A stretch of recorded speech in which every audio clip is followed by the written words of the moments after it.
Hello, कैसे हैं आप लोग? पढ़ाई अच्छी चल रही है? So in our series of class 10th chemistry chapter 1 today we are going to explore these topics and your chapter आप लोग अच्छे से जानते हैं आपका चैप्टर कौन सा चल रहा है, chemical reactions and equation. In today's topic we are going to cover in this particular class balancing of chemical equation, why balancing is needed, hints, hit and trial method of balancing, एक बड़ा अलग सा method मैं आपको पढ़ाऊंगा इसमें, mathematical trick of balancing, और काफी सारे एग्जाम्पल हम लोग एक्सप्लोर करने वाले हैं। तो आप लगातार पढ़ते रहिए। So myself doctor PK Singal और आप मुझे देख रहे हैं हमारे YouTube channel chemistry Pandit Singal sir पर। तो आइए स्टार्ट करते हैं। आज का टॉपिक काफी बढ़िया रहने वाला है, काफी इंपॉर्टेंट भी है। तो देखिए, सबसे पहले मैं बात करता हूं कि बैलेंस केमिकल इक्वेशन का मतलब क्या है और बैलेंसिंग की जरूरत क्यों पड़ती है, why it is needed. Sometime what happens actually, एक एग्जाम्पल लेकर हम लोग बात करते हैं।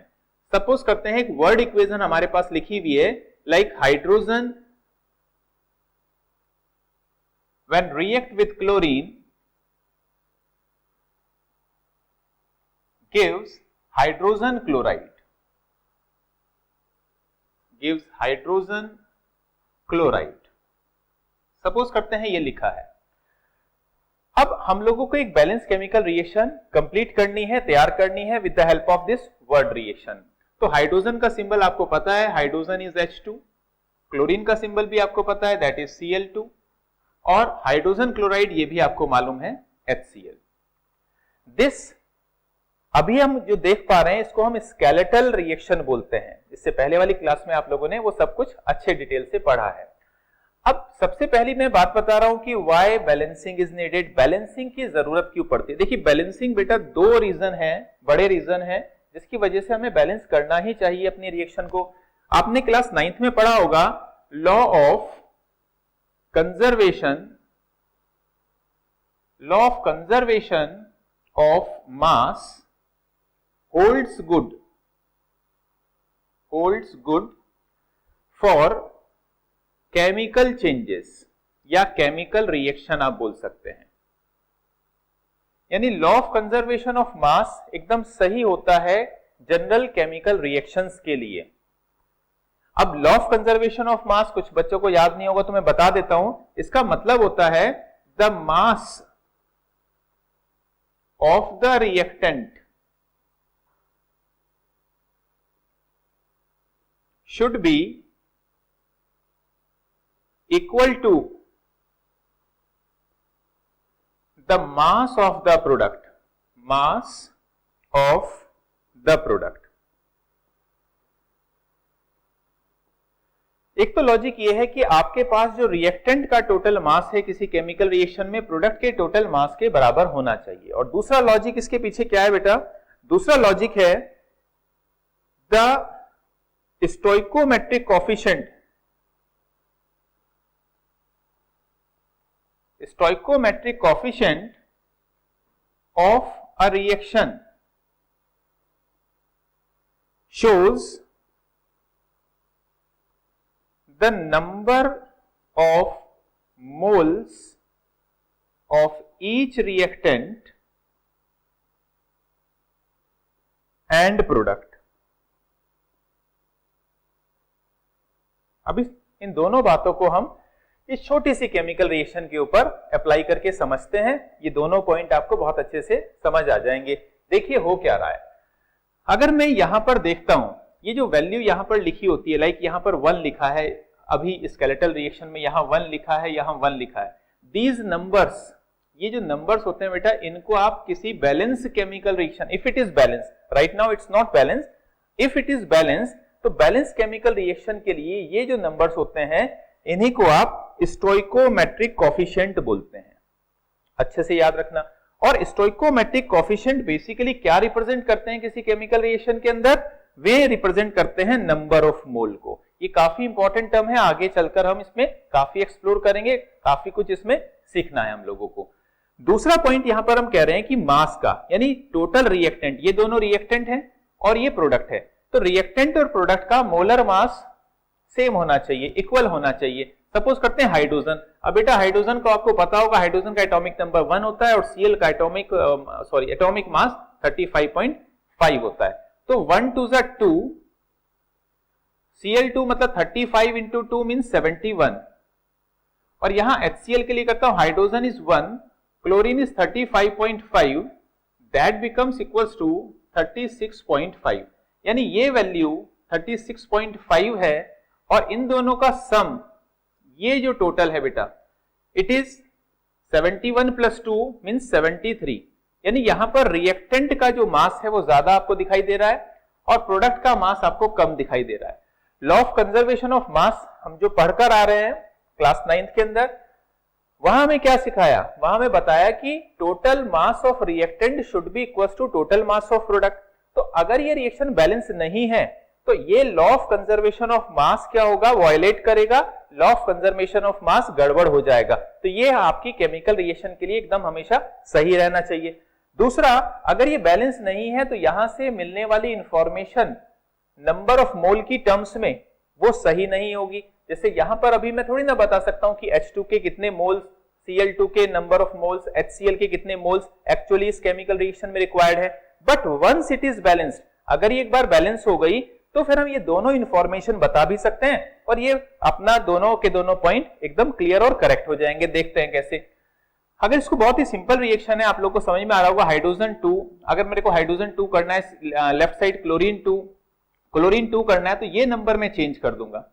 ये नंबर अगर यहां पर हम लिख दे रहे हैं 2, now it is a balance chemical reaction. Balancing आपको समझ में आ रही है। बैलेंस कैसे है, इनको दोनों पॉइंट के साथ हम लोग समझ सकते हैं। वो कैसे, अभी इसकी कैलकुलेशन में कोई चेंज नहीं हुआ, यहां की कैलकुलेशन में कोई चेंज नहीं हुआ, यहां की कैलकुलेशन में एक चेंज आ चुका है। Now you are multiplying it by 2। अगर इस वैल्यू को आप 2 से मल्टीप्लाई कर दें, ये 2 यहां से आया बेटा, ये 2 से अगर आप इस वैल्यू को मल्टीप्लाई कर दे रहे हैं तो then it becomes equals to 73।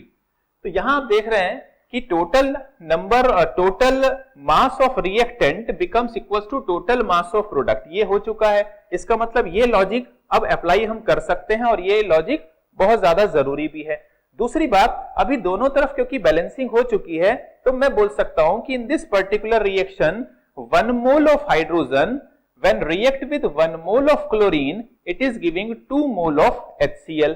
तो यहां पर नंबर ऑफ मोल वाला जो कंसेप्ट है, सेकंड पॉइंट, ये भी हम वेरीफाई कर सकते हैं। तो these are the main reason why do we need a balance chemical reaction. तो अब आपको अच्छे से समझ में आ गया कि बैलेंस केमिकल रिएक्शन जरूरी क्यों है, वो बहुत ही ज्यादा जरूरी है। और 10th लेवल में तो हमेशा ये बोलते हैं कि जो भी आप केमिकल रिएक्शन यूज करते हैं अपने एग्जामिनेशन के अंदर, वो हमेशा बैलेंस ही होनी चाहिए। चलो आगे एक्सप्लोर करते हैं। अब ये 2 पॉइंट आपको समझ में आ गए, फर्स्ट एंड सेकंड पॉइंट। अब मैं हिट एंड ट्रायल मेथड को पहले यूज करके आपको काफी सारे एग्जाम्पल सॉल्व कराऊंगा। Then I will tell you a trick to solve balance chemical reaction. ठीक, स्टार्ट करते हैं। तो देखो बेटा, यहां पर अब बात करने जा रहे हैं हम लोग हिट एंड ट्रायल मेथड के बारे में। Hit and trial method class 10th में ये काफी पॉपुलर मेथड माना जाता है। 9-10 तक हम लोग ज्यादा इसी को यूज करते हैं। हिट एंड ट्रायल मेथड में बहुत ही सिंपल सा है, जैसे नाम से आपको समझ में आ रहा है, आपको ट्रायल्स करते रहने होंगे और धीरे धीरे से आपके आंसर आने शुरू हो जाएंगे। इसमें सबसे पहले हम क्या करते हैं बेटा, नॉन मेटल या फिर आप मेटल ले लीजिए, किसी भी केमिकल रिएक्शन का नॉन मेटल या मेटल को आप बैलेंस करेंगे। आफ्टर दिस आपको जाना है ऑक्सीजन के पास, and after this you have to move to hydrogen. ये जनरल स्टेप्स रहते हैं हिट एंड ट्रायल मेथड के। और हर बार आपको करना क्या है, अगर आपने यहां पर ये स्टेप कंप्लीट कर लिया, after that you are going towards oxygen, then again you have to check back with the previous one. After completing this one, अगर आप हाइड्रोजन के पास जा रहे हैं तो वापस आपको दोनों स्टेप पर वापस जाना होगा। इसीलिए थोड़ा टीडियस सा है, टाइम कंज्यूमिंग है, लेकिन with the help of practice इसके ऊपर हम मास्टरी कर सकते हैं। ठीक है ना। तो स्टार्ट करते हैं इसको कुछ एग्जाम्पल के साथ समझना। After that I am going to give you lots of questions, आप सॉल्व करेंगे मेरे साथ साथ। तो चलिए स्टार्ट करते हैं। जैसे हमारे पास एक एग्जाम्पल, हमने आयरन की रिएक्शन स्टीम के साथ कराई। ये क्या है बेटा, स्टीम के साथ, यानी वाटर वेपर के साथ।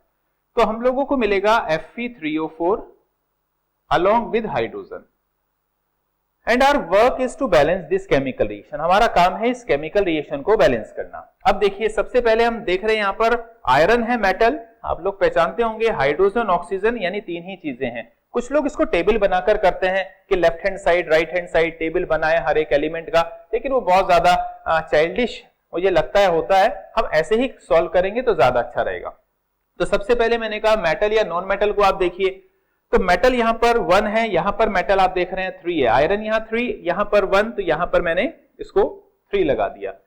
याद रखिए आप ये जो सबस्क्रिप्ट साइड्स हैं यहां आप कुछ नहीं लिख सकते, ठीक है ना। हम लोग कई बार ऐसा भी सजेस्ट किया जाता है कि जो भी रिएक्टेंट हैं और प्रोडक्ट हैं आप इनको बॉक्सेस में लिख लें, लेकिन जब हम स्टार्टिंग में सीखते हैं तो ऐसा सजेशन दिया जाता है कि आप इनको बॉक्सेस में लिखें और you are not allowed to write anything here. यहां आपको कुछ नहीं लिखना होता है बैलेंसिंग के समय पर, you are allowed to write here only, सिर्फ यहां पर आप लिख सकते हैं अपनी बैलेंसिंग पैटर्न के अंदर। तो इसलिए कई बार लोग ऐसा बॉक्स बनाकर भी चीजों को एक्सप्लेन करते हैं। चलिए, आयरन यहां पर 3 हुआ, आयरन यहां पर 3 हुआ, यानी मेटल या नॉन मेटल, मेटल था, इसको हमने सॉल्व कर लिया। अब हम ऑक्सीजन के पास जा रहे हैं। ऑक्सीजन इधर 1 है, ऑक्सीजन इधर 4 है। 4 बनाने के लिए यहां पर क्या करेंगे, यहां पर 4 बनाने के लिए हम लोग यहां पर 4 लिख ले रहे हैं। तो अभी ऑक्सीजन बैलेंस हो गया। जब ऑक्सीजन हमने बैलेंस किया तो एक बार फिर से वापस जाकर अपने मेटल को चेक करिए, तो मेटल 3 है, मेटल 3, यानी कुछ फर्क नहीं पड़ा। ऑक्सीजन 4, कुछ फर्क नहीं पड़ा। अब इसके बाद हम जाएंगे हाइड्रोजन के पास। हाइड्रोजन यहाँ पर कितना होगा, 4 2 8, हाइड्रोजन यहाँ पर 2 है, इसको अगर 4 से मल्टीप्लाई कर देंगे 4 2 8, so now it is a balance chemical reaction. तो बहुत ही सिंपल है एक बैलेंस केमिकल रिएक्शन को क्रिएट करना, इसको हम बोलते हैं हिट एंड ट्रायल मेथड। यहां पर एक बड़ी इंपॉर्टेंट सा पॉइंट मुझे याद आ रहा है इस पर्टिकुलर रिएक्शन को लेकर, उसको मैं आपको बता दे रहा हूं। देखिए, ये Fe3O4 को लेकर बहुत सारे स्टूडेंट कंफ्यूज रहते हैं, तो मेरे को एक पॉइंट याद आ रहा है, मैं आपको एक्सप्लेन कर देता हूं। देखिए, जो आयरन है, iron it is not related with the balance chemical reaction, लेकिन ये बहुत काम की बात बता रहा हूं मैं आपको।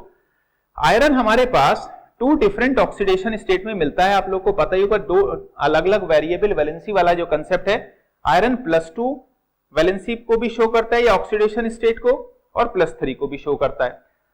अगर आयरन का ऑक्साइड +2 के हिसाब से सोचें तो आयरन का ऑक्साइड होता है FeO, जिसको आप फेरस ऑक्साइड या आयरन सेकेंड ऑक्साइड भी बोलते हैं। और +3 ऑक्सीडेशन के हिसाब से अगर हम बात करें तो this is the oxide of iron Fe2O3, जिसको आप फेरिक ऑक्साइड भी बोलते हैं। This is ferrous oxide, ferric oxide. IUPAC nomenclature के हिसाब से iron 2 oxide, iron 3 oxide. So what does mean by ये Fe3O4 कहां से आया और इसका मतलब क्या है? तो आप ये याद रखिए बेटा कि Fe3O4 is a mixture of FeO plus Fe2O3। इसको आप याद रखिए कि Fe3O4 FeO और Fe2O3 का एक मिक्सचर है, इसीलिए Fe3O4 को हम लोग आयरन सेकेंड, थर्ड ऑक्साइड के नाम से भी जानते हैं। ये काफी इंपॉर्टेंट क्वेश्चन है आप लोगों के लिए कि what is the IUPAC name of Fe3O4। तो Fe3O4 का IUPAC नेम है iron second, third oxide. I think ये पॉइंट आपको अच्छा लगा होगा और समझ में भी आया होगा। अभी हम आगे चलते हैं with lots of example as well as question. So यहां पर देखिए, I have written few incomplete chemical reactions. So my question is कि complete this chemical reaction as well as balance. आप इन केमिकल रिएक्शन को कंप्लीट करिए और balance करिए। मुझे लगता है अभी 1 सेकंड के लिए आप वीडियो को पॉज कर लें, कुछ समय के लिए आप वीडियो को पॉज कर लें और इनको अपने आप ट्राई करके देखिए और इसको स्टार्ट करते हैं हम आगे के सॉल्यूशन को। ठीक है, तो आपने वीडियो को आई थिंक पॉज कर लिया होगा अपनी रिक्वायरमेंट के अकॉर्डिंग, पर अब इसके सॉल्यूशन को हम देखने जा रहे हैं। चलिए देखिए, यहां से आपको ये सीखने को भी मिलेगा थोड़ा सा कि केमिकल रिएक्शन को बनाते कैसे हैं। तो वो आपको एक एलिमेंट मिलना शुरू हो गया तो केमिस्ट्री आपके लिए एक बड़ा मस्त जैसा सब्जेक्ट बनने लग जाएगा और कुछ बच्चों को जो डर लगता है वो भी थोड़ा थोड़ा धीरे धीरे से डर जाना शुरू हो जाएगा। तो उसका बिल्कुल चिंता मत करिए। देखिए, यहां पर हम शुरू करते हैं। मैं सबसे पहले क्या करने वाला हूं, आपको एक्सप्लेन करता हूं कि केमिकल रिएक्शंस को कंप्लीट कैसे करते हैं और उसके बाद हम बैलेंसेस को कैसे करेंगे। ठीक है ना, तो आप मेरे साथ चलते रहिए, देखते जाते हैं कि कैसे काम करना है। देखिए, नाइट्रिक एसिड एक एसिड है, कैल्शियम हाइड्रोक्साइड एक बेस है। एसिड बेस का तो बेसिक कंसेप्ट आपको पता ही है, ऑल्दो हमारा जो नेक्स्ट चैप्टर आएगा एसिड बेस एंड सॉल्ट, उसमें हम बहुत डिटेल इसका पढ़ने वाले हैं।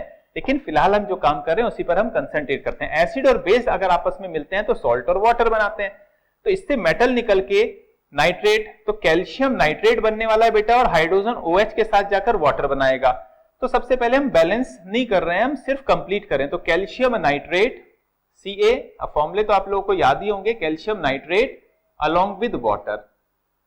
सिमिलरली यहां पर ये एक बेस है NaOH, एक एसिड है, एसिड बेस मिलेंगे तो सॉल्ट और वाटर बनेगा, सोडियम का सल्फेट बनेगा और वाटर बनेगा। तो सोडियम सल्फेट का आंसर है बेटा Na2SO4 अलोंग विद वाटर।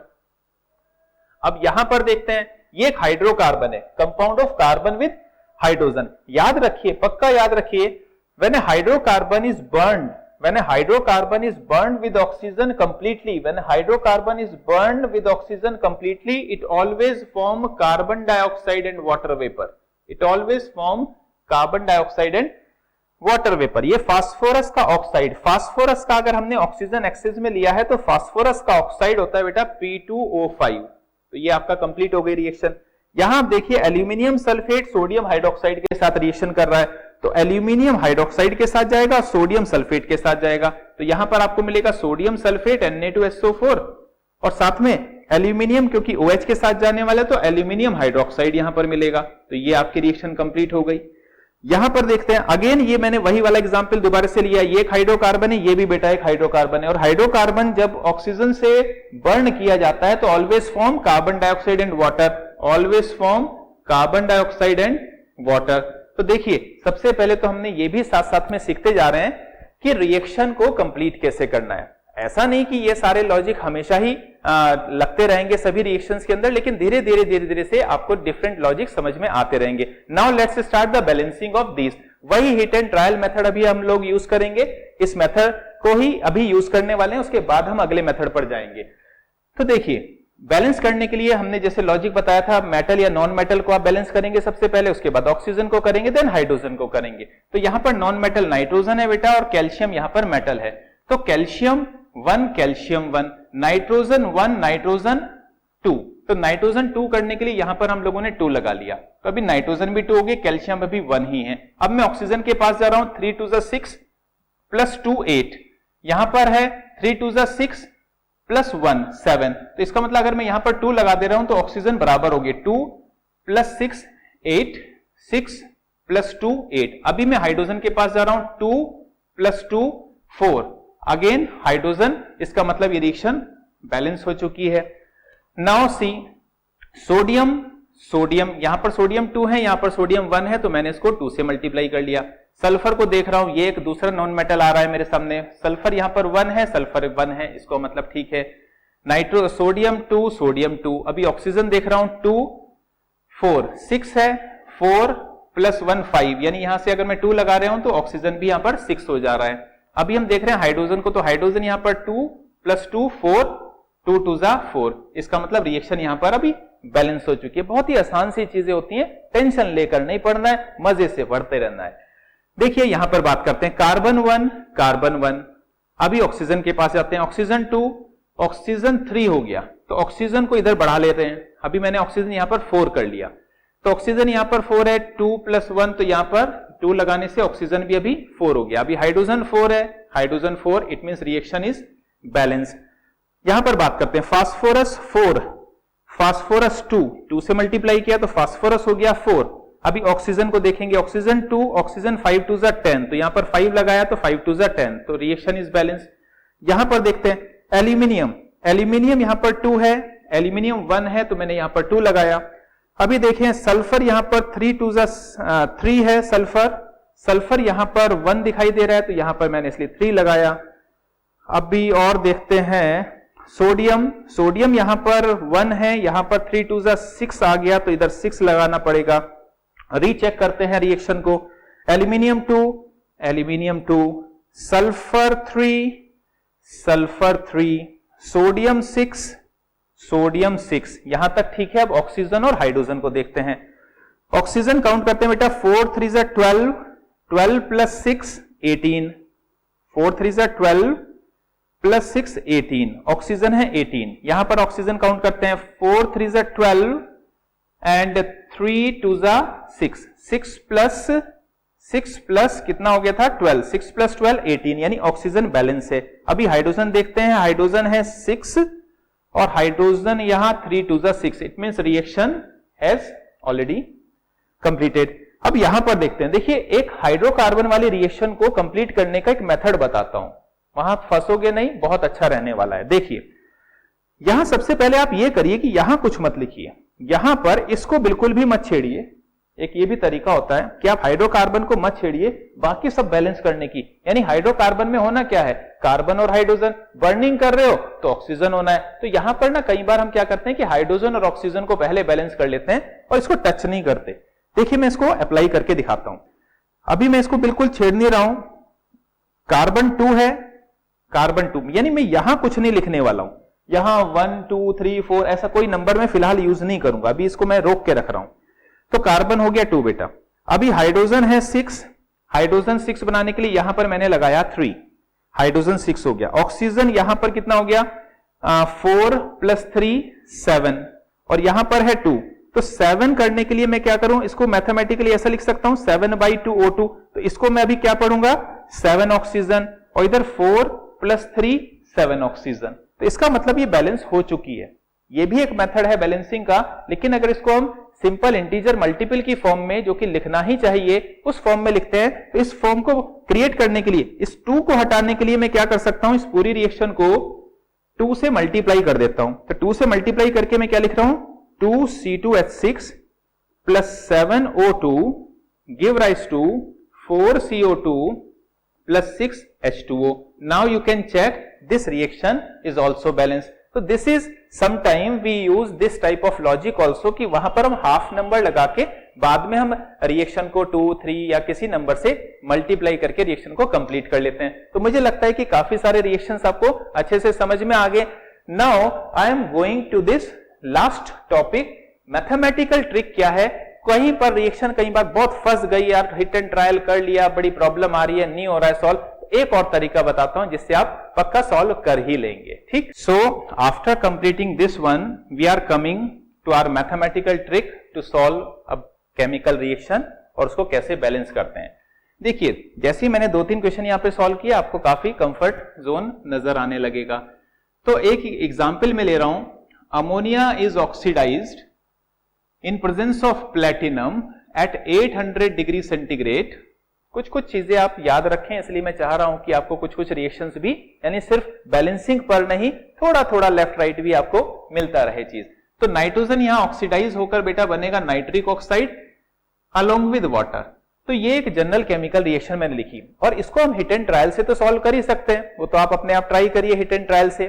तो दूसरा मेथड बता रहा हूं मैथमेटिकली कैसे सॉल्व कर सकते हैं। उस केस में हम क्या करते हैं बेटा, यहां पर हम जो स्टोइकोमेट्रिक कोफिशिएंट्स हैं उनको एज्यूम कर ले रहे हैं, यानी अमोनिया से पहले A लिख लिया, ऑक्सीजन से पहले B लिखा, यहां पर मैंने C लिखा, यहां पर मैंने D लिखा। यानी ये जो A B C D को अगर मैथमेटिकली हम लोग कैलकुलेट कर पाए तो ये रिएक्शन अपने आप ही बैलेंस हो जाएगी। तो कैसे करते हैं ये बता रहा हूं।